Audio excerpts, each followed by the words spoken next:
বটে দাদা এ যুগে বাপকে কহে কানা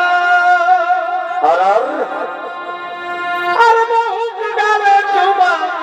আচ্ছা আচ্ছা দেখো নীলদ সাজে বুলই কুলি রে বাড়িমা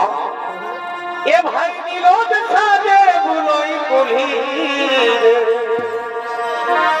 দেখো বেটা রঙি আর পুতহু বাঘি এ আমার দিয়ন্তের মরণ হেলি রে বেটা রঙি পুতহু বাঘি আমার দিয়ন্তের মরণ হেলি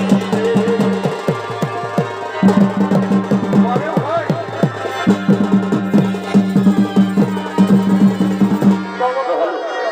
এ হলো তৃতীয় পাণ্ডব অর্জুন। এই অর্জুনের ভূমিকায় আপনাদের মহান মঞ্চে মঞ্চস্থ হয়েছে তরুণ নৃত্য শিল্পী মঙ্গল চন্দ্র মাহাতো।